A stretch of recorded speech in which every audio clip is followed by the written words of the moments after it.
Hello everyone.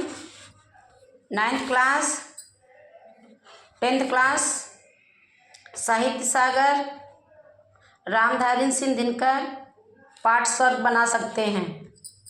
जो कल हमने पढ़ाया था ना, 2 पद्यांश पढ़ाए थे, तो फिर स्टार्ट करते हैं। तो सारे बच्चे बुक निकाल लें, समझें, ठीक। लेकिन विघ्न अनेक अभी इस पथ पर अड़े हुए हैं, मानवता की राह रोककर पर्वत अड़े हुए हैं। तो इसमें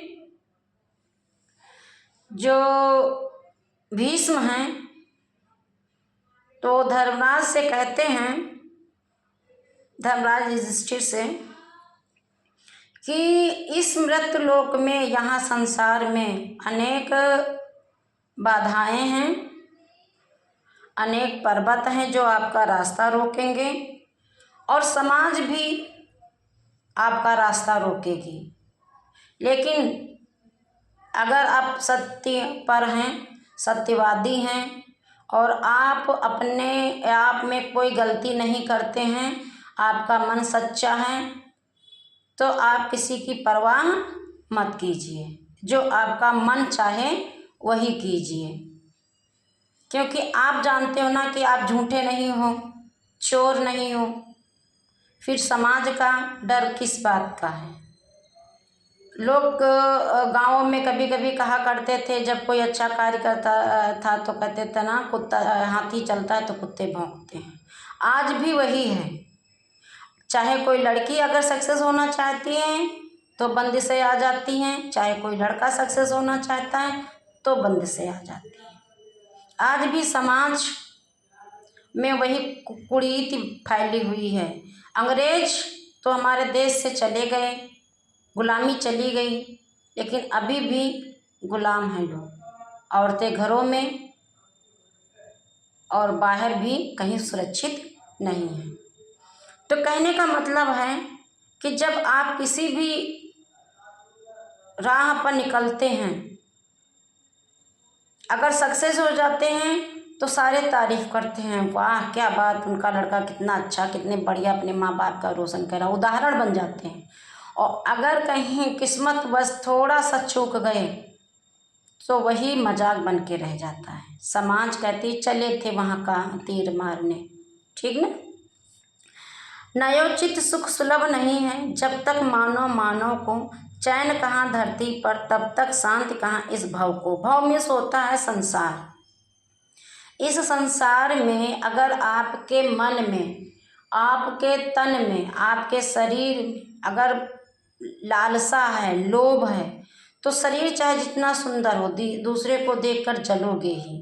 आपका मकान चाहे जितना अच्छा बना हो, अगर अगला बनवा लेगा उसको देख के जलोगे ही।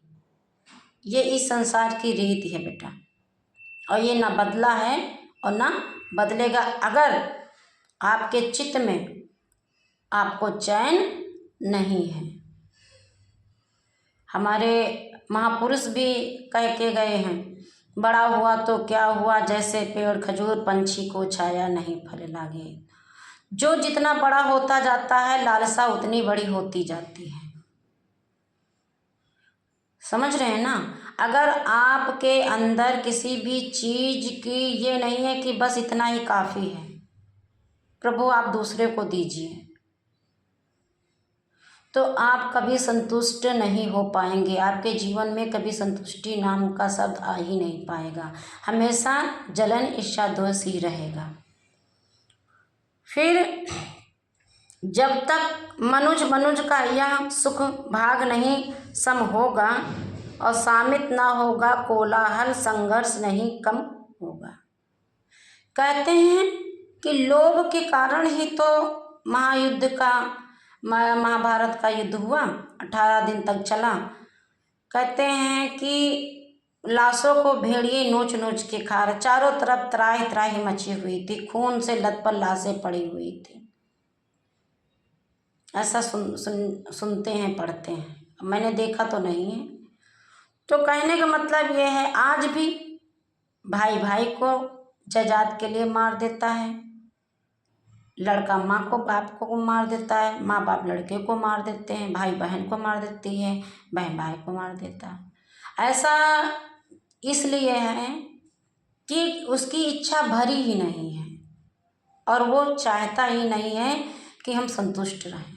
वो हमेशा लालसावश आगे बढ़ता जाता है और तब तक जब तक सब सामान्य नहीं हो जाएंगे, एक दूसरे के दुख सुख में साथ नहीं देंगे, तब तक ये कोलाहल, ये जो शोर है चारों तरफ मचता ही रहेगा, त्राही त्राही होती ही रहेगी।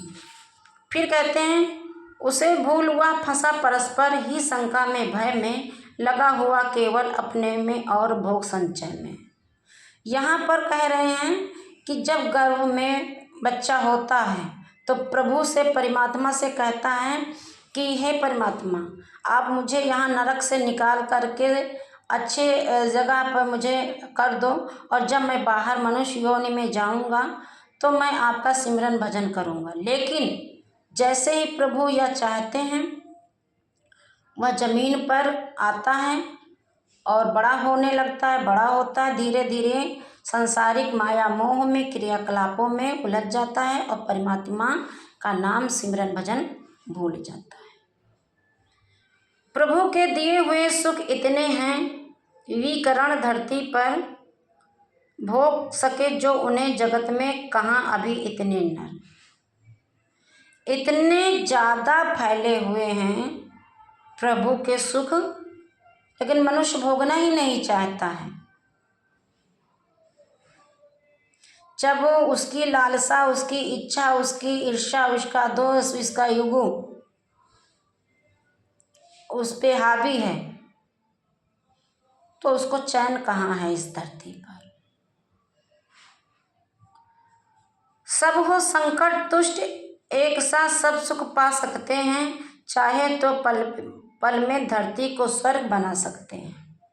रामधारी सिंह दिनकर जी आपको इस पाठ में बहुत अच्छा संदेश दे रहे हैं बच्चों। कह रहे हैं अगर सारा जगत, सारा मनुष्य, सारा संसार एक दूसरे की पीड़ा, दुख सुख, अमीरी गरीबी भूल जाए और जात पात पर विचार ना करे, सब परस्पर केवल ईश्वर के बनाए बंदे हैं और सभी एक हैं, इस पर अगर सारा ध्यान देंगे तो समान हो पाएगी सृष्टि, अन्यथा नहीं हो पाएगी। Thank you class. आज के लिए बस इतना ही। देखेंगे कि आपके गिरधर की जो कुंडलियाँ थी उनके हमने प्रश्न उत्तर कराए हैं या नहीं कराए हैं। अगर नहीं कराए हैं तो कराएंगे, ठीक है। मुझे डाउट है थोड़ा सा कि कराए हैं। अगर मैंने कराया है तो कमेंट में यस कर दीजिए तो मुझे प्रॉब्लम नहीं होगी। अगर नहीं कराया तो नो लिख दीजिए, मुझे और थोड़ा ये हो जाएगा कि हाँ मैंने भी नहीं कराया है। तो हमने तीसरा पार्ट भी आपका जो है रामधारी सिंह दिनकर पढ़ा दिया है और बहुत अच्छे पद और गद्य के लेखक हैं, राइटर भी हैं। और जो है ये कभी कभी इनका जीवन परिचय भी पूछ लिया जाता है, तो सारे बच्चे जीवन परिचय इनका याद करते हुए स्वर्ग बना सकते हैं। पद्यांश में जो दिए गए हैं इन पद्यांशों की व्याख्या हम लिखवाएंगे और व्याख्या वैसे हमने पढ़ा दी है अपनी मुजबानी और सभी बच्चों ने देखा, पंक्तियों को हमने व्याख्या रूप में समझाया है।